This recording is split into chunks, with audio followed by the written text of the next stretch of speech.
One of my first black metal albums ever was actually Pure Holocaust. Really? Okay. So that was like 1994 as well. And I remember those days. It was like, for me, as a kind of a death metal head, to get hard into those vocals. Okay. And that's one of the reasons why I wanted to. Was I got to see you for the first time like almost like 20 years ago. Oh, when I started wow. playing our home city. Really? Yep, Oh. that was in Turku. With Archgoat?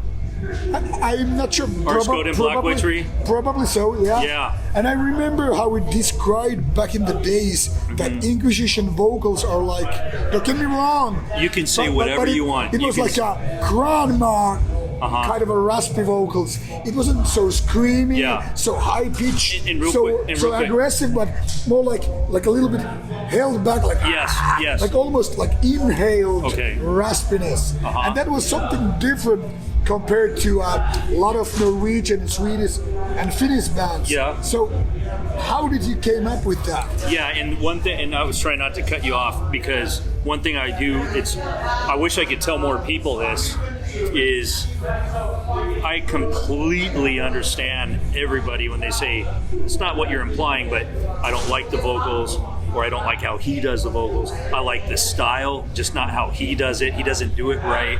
Whatever it is, I can look at you right now completely tranquil and say, I understand. They are very difficult to process because I could go through that. But to answer your question I guess your question is, what led me to that particular style that wasn't so common? Exactly. Well, first of all, it's accidental, but it's also intentional. And the intentional part was, here we go again, but I don't care about what times we're living in. Yep. One of my favorite top probably 3 bands, especially then, was Graveland. And I thought one of the greatest vocals I'd ever heard in black metal was Rob Darkin's vocals on Thousand Swords. Yeah, great band. Yes, but it's not why I did it. What I wanted was something like Mayhem, Attila, but with my own flair. And he had definitely his own style. Yes, because people have to understand, I'm a human being. We have a certain vocal range. I have the same vocal cords you all do. And if I were to tell you, I want you to create some vocals that are unique and different, that fit into black metal. That would be kind of difficult. Think about that. Think about one moment. Do some vocals that don't sound like anybody else. Yep.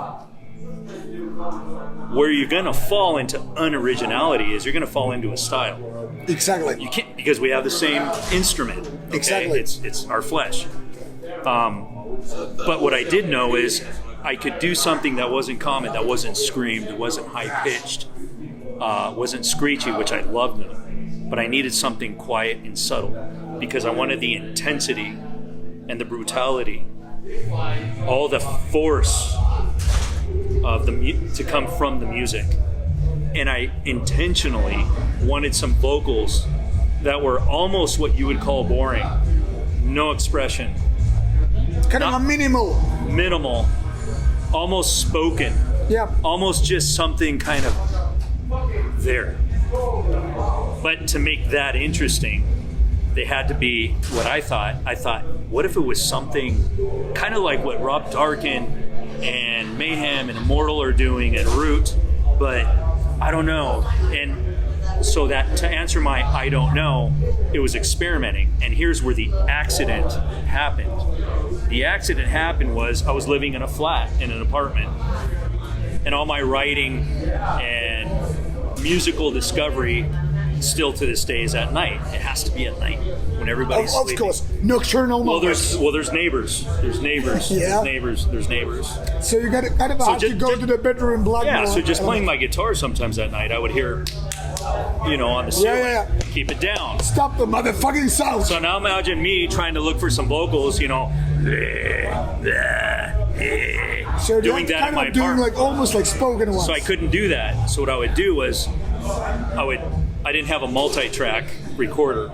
I only had 2 tape recorders. This is 96. Yep. So what I would do is I would play the rehearsal.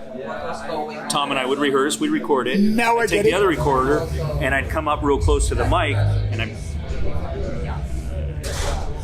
Okay. But it sounded grim as fuck on tape. On tape, it sounded, because it would distort the mic a little bit. And then I would mix those two, and I thought, this is it.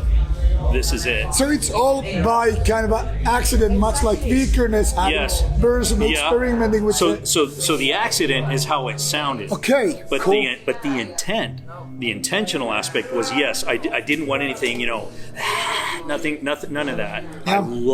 I loved them. But that to me was almost like stealing something from Scandinavian black metal. Like that was their thing, and I thought, I have to do something a little bit different, something. And then one last thing you haven't asked, but this is important for me to point out, is tuning down. Anybody who's not a musician may not fully understand that. It's like in classical music, violins are in a certain key, cellos are in a certain key, bass is in a certain key. With a guitar, we can change our keys. And for people who are non-musical, black metal in the 90s was known and very proud to keep the standard E to E standard tuning, which was not very different than death metal. Yeah, and a lot of their guitars are high pitched, like heavy metal, like thrash metal. In fact, when you use that tuning and you play fast, you sound even faster. Death metal was known to tune lower. Exactly. Okay, lower and lower and lower. And kind of a more brutal sound. Black metal, and for a lot of the newer people, just so you know, in the 90s, if you played black metal, you did not tune your guitar down. That was a big no-no. It was kind of a no poser kind of a thing. Oh, you're starting to... What's this death metal shit? Exactly. Well, Inquisition did that. I started tuning to D. Okay. D standard. That was something you did. Now, a lot of black so death we're breaking American... the rules. Yes. Now, people have to understand, I can't think of everything in this interview, but there's people maybe thinking, wait a minute, bands from the United States, Wind of the Black Mountains, Masochist, other bands were already tuning. Yes, but they, like the first Absu, they sounded like death metal bands, in my opinion. Definitely the first Absus for death metal. Yes, what I didn't want was to sound like a death metal band bringing black metal. Okay. So that's where I thought some of the uniqueness came in. Tune the guitars down. Fat, heavy, dense guitars like death metal with big chords. So that'll cover something unique and different with those vocals kind of in their own little world. And that's it. I mean, that's where how Inquisition as we know it found its identity and why. Some accidents and a lot of attempts at being somewhat unique, different in a world that was extremely difficult to impress because it was a time when everything was amazing. I mean, like now, there's a lot of amazing things happening, but I would say, to me, that's like the Renaissance period. There was just some amazing discoveries happening, and to be a new band within that, I don't want to use the word competing, but realize we all know what you mean. Yeah, you realize what we were up against, and then we didn't have the glory of saying, well, we're from this and country. Of course, United States wasn't exactly the country black metal was. And Seattle, and me coming from Colombia, and two members, and just Inquisition is almost an accident, but it truly was formed by the scene itself. It allowed us. I mean, I'm not sugarcoating anything. Trying to sound, somewhat sensitive to people, thanking them. Because of you. Really. This wasn't, in my mind, this wasn't supposed to happen. So it's a lot of accidents after incidents after whatever. Yeah. So. And being a two-piece, no bass. What is the glue that you two have kept going on so many years? The glue between the members or with fans and White? With members. Well, I think him and I, we have a lot of similarities. So earlier I was speaking about the part we leave out of music a lot, which is the character, the persona of the member. I was speaking for the songwriters, but I think, first you'd have to ask him, but I would say... But your perspective, what keeps us you together? I think as people, a lot of unspoken similarities. outside of the realm of music, when we speak, there's a lot of things we agree on. It can be anything from, I'll say it can be anything from political, psychological, the type of people we like being around. We're both very, believe it or not, I appear to be very sociable. I'm not. But when I have to, I'm good at it because I think it's important. But we're both loners. I don't mean that just as an artist or a metalhead trying to sound distant. Like we are absolute loners and very focused loners that are productive with that sentiment of importance of isolation. Just so I focus on, I have a day job, focus on my job, I focus on Inquisition, and that's it. I don't focus on people, I focus on the things that I need to do. And having a member like that is very accessible because he's the same way. So do you think this kind of isolation or being the loner mentality actually helps you to create the music? It does. And it's like anybody, so I have to be careful because I'll go deep on any subject, but you could look at it as this. People will have to accept the fact that yes, black metal is something spiritual and deep. It's a force. It's all the poetic, romantic stuff. But if you want to be good at something, you treat it like a career because you want to perfect it. Career does not always equal money and fame. Not. Those things come when you're good at something. So I treated this as a career without the importance of really filling up my wallet. And I really mean that. If it comes, it comes. But if it does, you just recycle it back into your art, get better gear, you can do better recording, so that's beautiful. Now that is the thing which to end the answer, I would say neither of us have family, which is a huge aspect of your life. Yes, I shared my life with a great woman for many years, so my time was there, but she even understood the importance of all my almost selfish time going into Inquisition. Even. Every paid vacation that I got from my job went into Inquisition. In my personal life, I never shared that time with that person. I never took a personal vacation with that person. My entire time of paid vacations from work, my available time on weekends was always Inquisition. Writing, rehearsing. Of course, there was always time slots that was for personal time and some of the family that I have. Yes, I have a mother like everybody, and I devote time. You do have a mother? Incredible. No, just fucking with you. No, because I thought most people here were just this cosmic egg. Cosmic mother that just gave us birth. No, joking aside, one thing that is very fascinating for me that you have evolved musically always constantly into better direction, which as a review guy, because you don't like the early albums. No, it's not so much. I could say I like that point. I know. I would definitely say that it's important. I think it's very good. But because there are lots of bands that, for example, Mayhem is a good example.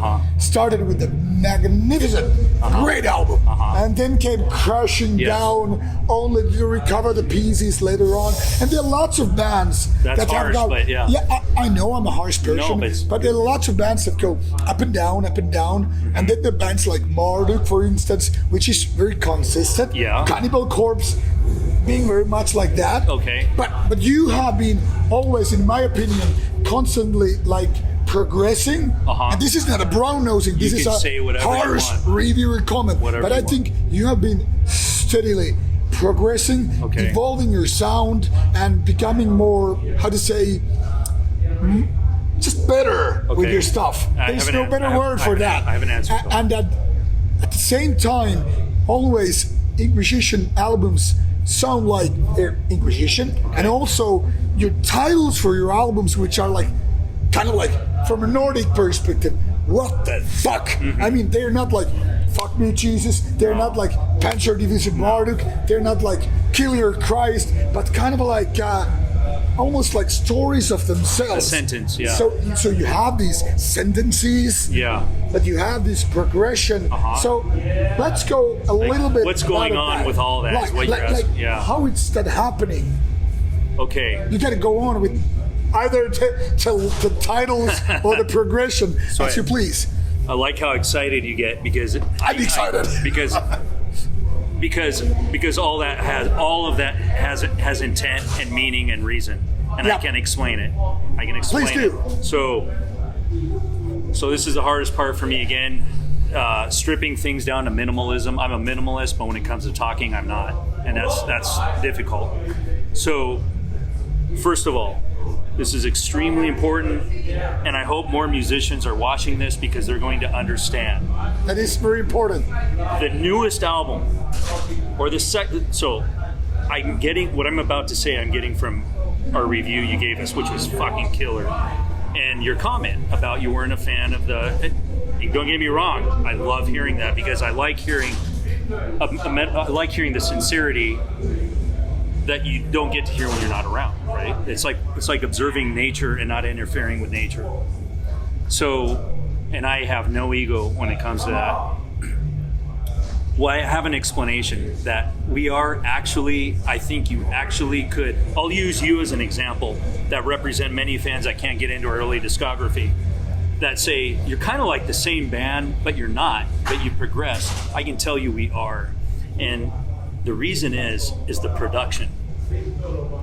If we would have produced the latest albums like we did the first albums, we probably would sound very similar. Now, this isn't important. This is not important. You like something or you don't, or you like it a little or a lot. But what I really want a lot of people to understand is sometimes, I'm excited to tell you this, a lot of things that we like, sometimes it's not the song, it's the production. It's how it sounds. It may not be the concept of the painting, but it's the colors they chose.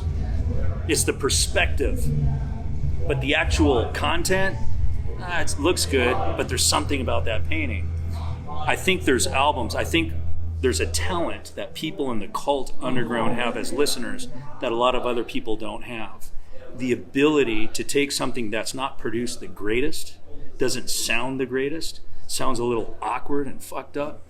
I don't mean lo-fi. There's killer lo-fi black metal. I mean just like, what's up with Dagon's vocals? How can you like that?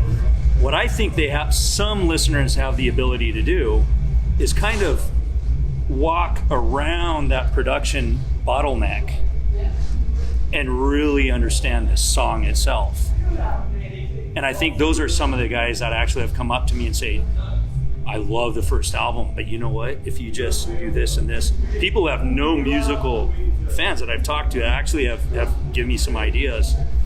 And that what that's told me, the psychological factor is they have the ability to not just look at the big picture. They understand, oh, this is what that riff is doing. This is what the vocals are doing. I don't know if I'm sounding redundant, but it sounds obvious because that's what we do when we listen to music. But I think sometimes in metal we do what, okay, so I'm going to skip something real quick. In classical music, there's what's called music appreciation, and you can apply that to anything.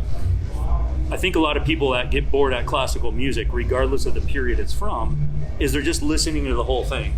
All these violins, all this stuff, the symphony itself, but they're not zoning into each specific instrument and really listening. Like, this is the violins. Listen to what's going on. Yes.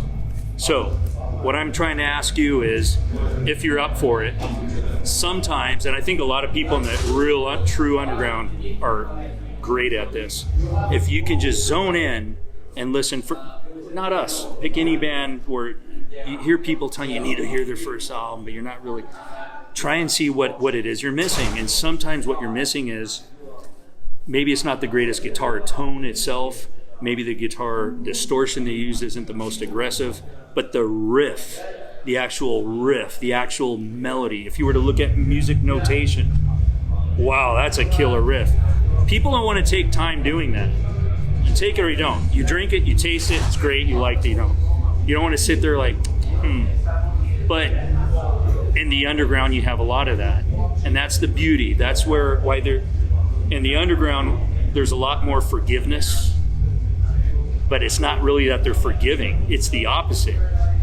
It's because they can discover a lot of hidden treasures, and the productions that didn't come out, that did not produce the album to sound the way it should have sounded, but some people can actually imagine how it should have sounded, maybe, something like that. In other words, I think that's why some people can find jewels within albums that don't sound maybe the greatest or the most refined or the most artistically creative, or I think the productions have a lot to do with that.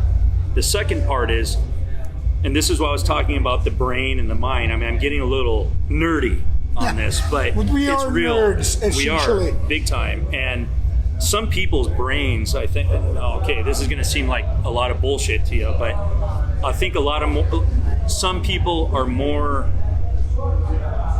channel their brain more. Some people have a deeper connection with rhythm than others, okay? Let's be honest about it. That's how it is. I think so, so some non-musicians may not understand this. There's a thing called a metronome or a click. Exactly. What you play I know what I'm meaning. Click, click. Yep. Usually the first band's albums, you don't record with a click. Yeah. You don't sit there and get everything under what's called a grid and line everything and play perfect. And nowadays, most people play perfect. Perfect, yeah, exactly. Yeah, in the old days. So our first albums, I want to give you the short version now. Our first albums were recorded live. They were live. We would go into a studio and just start playing like on a stage. Yeah. The only thing I would overdub would be a second guitar and the vocals. But what you're hearing is how we played. Okay. So what you're hearing in the first albums are a band with a budget that only went in for a day and a half to record. The first album was a day and a half. So it's not like Norwegian Grieg Hallen with De Mysteries from Satanas. Like, but here's the thing I'm envious of. Mm-hmm. A lot of those bands, it was the same thing. Yeah. Those got something. The gods were doing something with those people then, because they did go in and just do it. Yep. And just do it. And they grabbed the gear they could, whatever, and listen to those albums. But some of us did the same thing, just go in and do it, but it didn't come out the same. It didn't. And then the problem is if I tried to create the first album to sound like those bands, our sound engineer at the time said he could do it. We could have done it. Let's use a distort. Okay, for guitar players out there, our sound guy said, for example, instead of an overdrive pedal going through your amp, why don't we use a distortion pedal, more screechy, more cold? Like, no, I don't want that, because then we're going to sound like those guys. So I did go against the grain. We did things that I knew would not sound as aggressive or as great. We would sound more warm. We had a mix that would be more for like a heavy metal band. But the evil or the darkness, like we like to use these metaphors, there's really no evil in music, but the darkness that the music is supposed to inspire, at least I have the pride that it comes from the music itself, not the production. Not we had a lot of issues that did not allow us to go further and sound more aggressive and tight, because we were not recording with a click.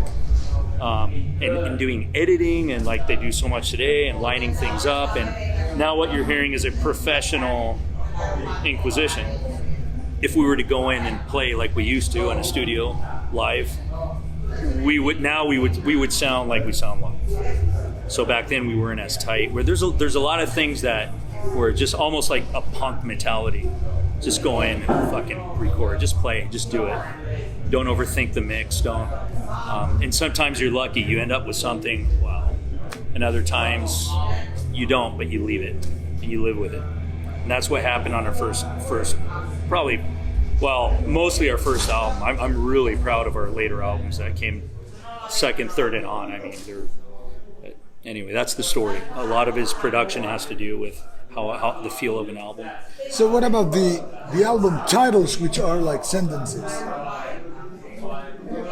Well, because if you take, so first of all, if we were to sit down and think, say you're a lyricist, and you have this thing that I have, which is it's a blessing sometimes, and at other times it's a nightmare.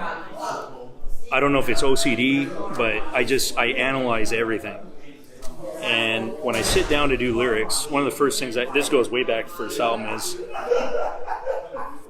so how many words is supposed to be a title? And what do I want to say? The less words, the more limited I am. And what do I want to express with this title? You can say a lot of words and not say anything. Maybe like what I'm doing right now. I don't know, but it's not like Rainy Blood or Ride the Lightning or Frolic in the Park. So let's say, Blood Red Moon. Okay, so those are important words to you. This is what my brain would do and still does. But what kind of moon? And what tone of red?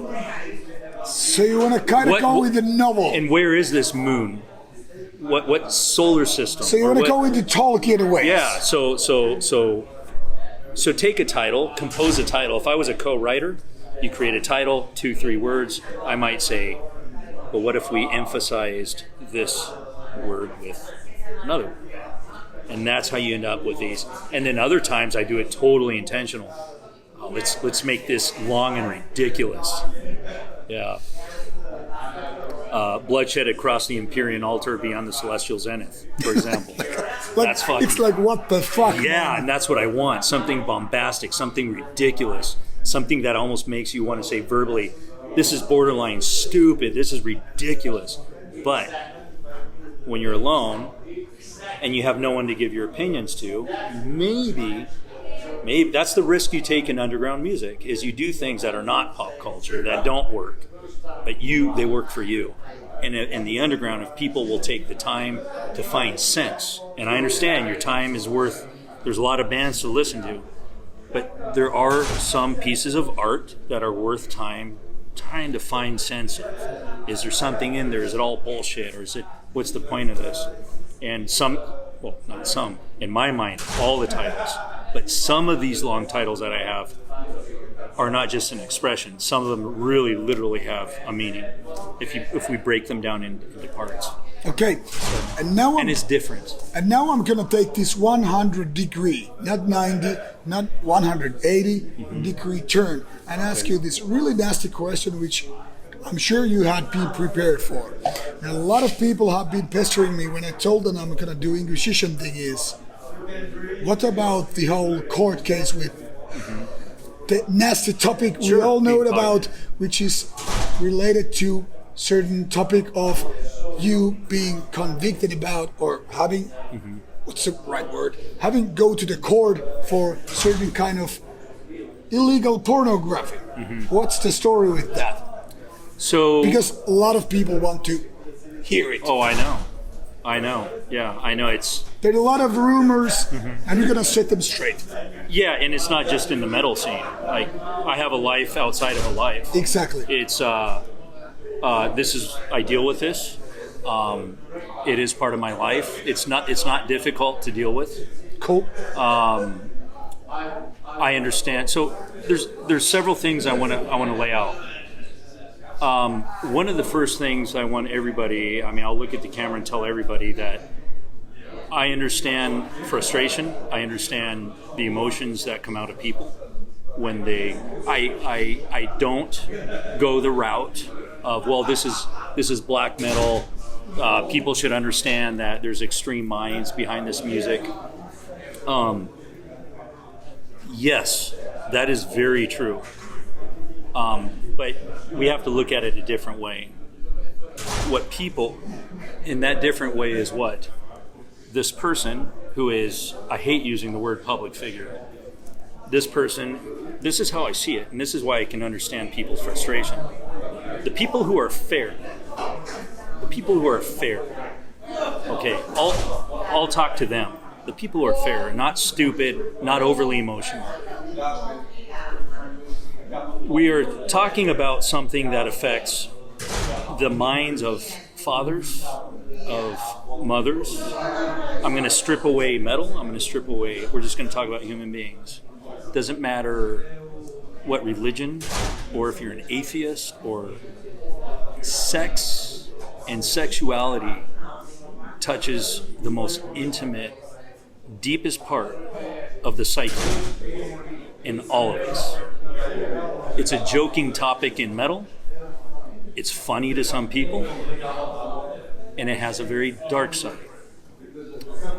There are people who have been through some dark things within their sexuality. And it can become a very difficult topic for people. Very. And it comes out through anger when they hear about something or someone who likely or maybe or possibly or did or kind of is related to something sexually dark. All of a sudden, who they thought they were is hit, and it breaks down, and they go to their keyboard and they express their anger. I don't want to see this guy on this stage. I haven't done anything to them.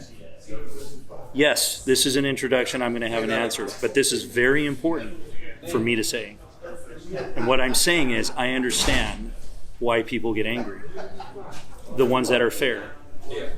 Some of them are traumatized from hearing about what was written. They can't deal with it. It brought a lot of bad shit. Some people come to this music to have a good time. Exactly. Even if it's black metal. Mm-hmm.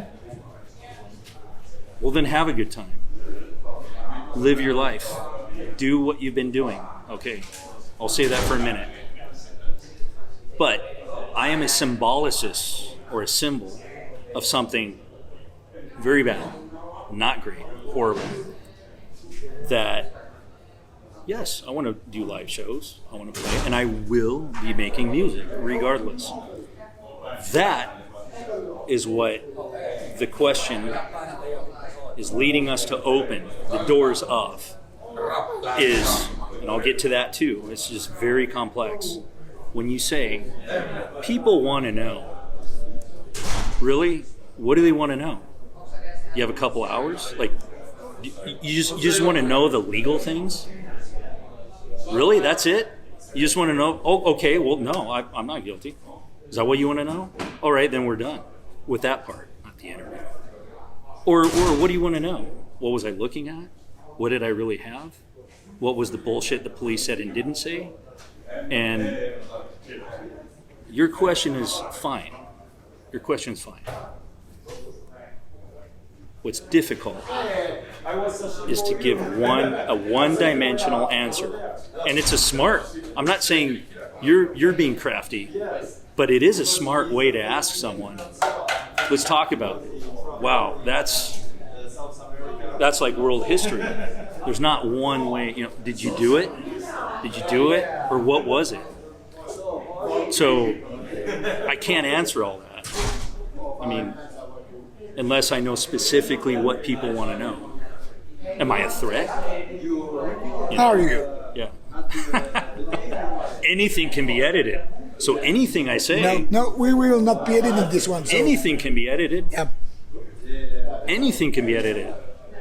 And this is where now it goes from you to I don't care who it is. No matter what I say, I can tell you this. Oh, yeah. I get it. Yeah. Even if we don't edit it, because we won't, someone could. Technically, I don't know you or you. Yeah, that's true. I mean, you're being polite and respectful and great. That doesn't... that doesn't mean that somebody else wouldn't edit it anyway. Yeah. I mean, I don't know. Yeah. But do I trust people enough? Do I have trust issues? No. Technically speaking, you cannot speak about those things because some things might be used against you. So there's a word that people in metal avoid using, and we connect it with something only religious: faith. I have to have faith that when I walk out of here, whatever I say, first of all, I have to not care. Otherwise, what am I doing here? Exactly. So, but before I get sidetracked, I'm going to stick to the question. What happened? Okay.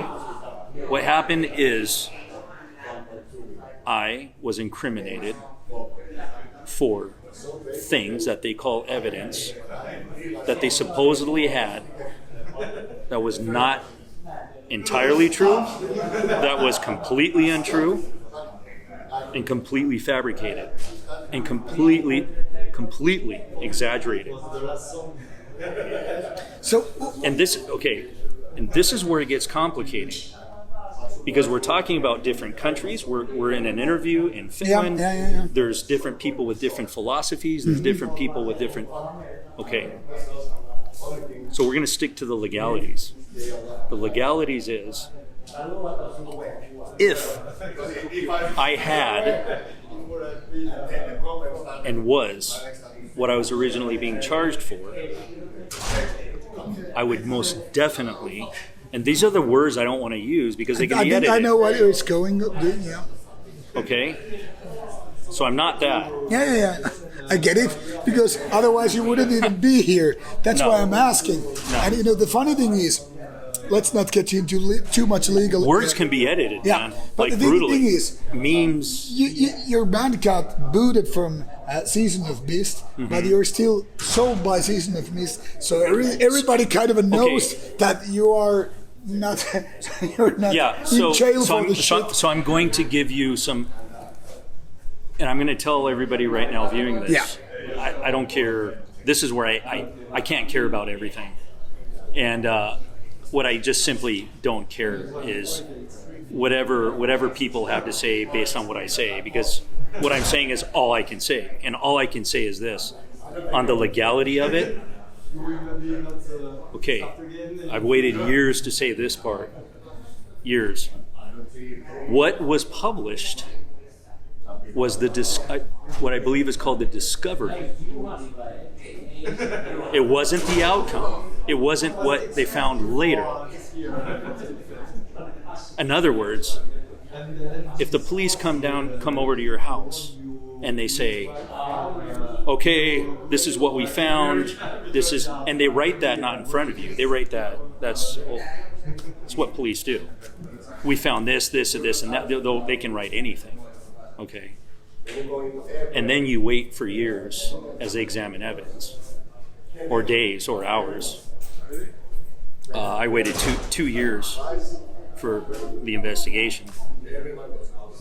I would even, through my attorney, ask, I need to know what's going on. Am I going to get my computer back? Or, it's a low-profile case. My attorney would tell me it's a very, very low-profile case. It's on the back burner. They have more serious stuff to deal with. And long story short, 2 years later, we started doing the negotiations, which I had some room, quite a bit of room for negotiations. And the reason was a lot of the wording and the phrasing was vastly exaggerated and completely fabricated in what you read. That was the discovery. That's why I wanted to ask you. Now, heads up. This is where it's not the smartest thing to do. Discovery may not be the right word, but I believe discovery is when they incriminate you. This is what we found. This is what we got. This is and then later they added to it after they did the computer forensics, and they added more things. But when I was fine, I was stressed out over other reasons, but I knew what I had and didn't have. And one of those issues was when it came time for court, they couldn't back up. There was I'm trying to be sensitive here. Let's just say lies, exaggerations, and actual wordings that were manufactured. So, and things I didn't know I had that were just, this is going to piss people off in a different way. A lot of that sensationalism, oh my God, but you see the file, how there were just words. Nothing in there. You can call a file anything you want. All right, enough of this subject. I told you, and we could be here for hours. Yeah, exactly. But nobody wants to do this. But you see, but you asked the question. Yeah, exactly. Okay, we cannot go back for Inquisition Part 2, I hope. Yeah, but that's really important for me. I want to emphasize this. Yep. Because it's a can of worms. I know what you mean. And unfortunately, it's not personal against you, but I'm using this moment through you to let people know, oh, you want to talk about it? Really? Really? You want to go there? So, boring, your emotions are going to go like this. Exactly. Okay? So. But anyway, now we got that over with, and all that stuff we talked about in musical history, and we will, I hope, someday get back to Inquisition Part 2. But now let's play a little bit of a fortune tellers. This is one of my favorite stupid questions. What will happen in a couple of years for Inquisition? I thought you were going to ask me what will happen. Yeah, like what will happen? I thought you meant the world, like just... No, just for you like guys. human history. No. Nobody knows for the wars. I was getting ready to give you Yeah, because otherwise we would be sitting here like 5 hours. Yes. But let's give a brief foretelling moment for Inquisition for 2023. It's easy. 2024. It's easy. So now, this is the thing about these interviews. I love it when they're so natural like this. Is do I not say anything and tell you we have things we're working on and that's that, or do I say something?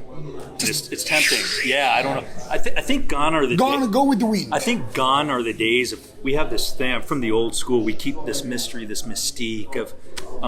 So I'll just say it. So we're already booked. We already have a studio booked for end of the year. We're recording the next album. It's in process. I have about 3 more songs to write, but my timing. I have everything so accurately pre-programmed that I went ahead and told the label, let's go ahead and secure this studio specifically I want to go to. Excuse me. Even though the album is not fully finished, we need to be in there in December. So we're set. We're recording a new album at the end of the year. Studio's booked. That's a big deal because of where we get to go. It's an incredible place.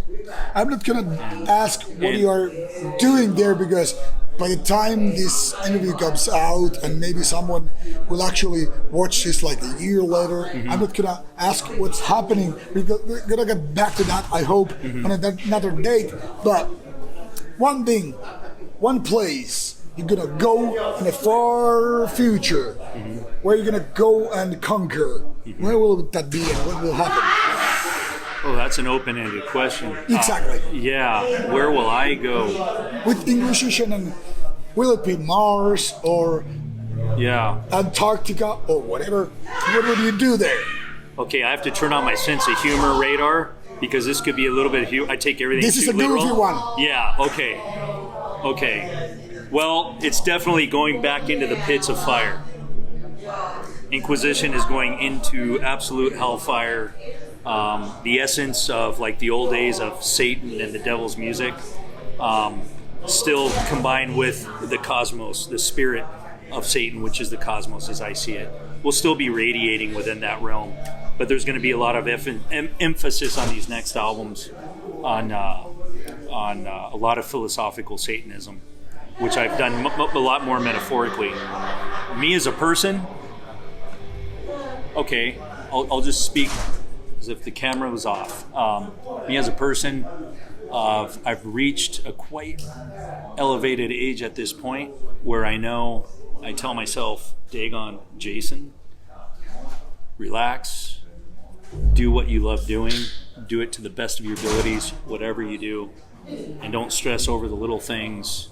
People who want to support you or be around you, they'll be there. Don't worry about it. Live life to the maximum, and enjoy it. And that's where I'm at. And this is our cue. Yeah. Live life to the maximum. That's right. No excuses. Live like it was meant to be. This is Rauta. This is Steelfest 2022. Should you have questions to the band later at hand, drop me in the comment section and I will most likely forward to the band. If not, I'm drunk and fucked. See you on the other side. Okay. Thank you. Thank you so much. Thanks, man. This was a heavy topic. It was great, man. But that's why I wanted to do. Hold on. I'm gonna. This is.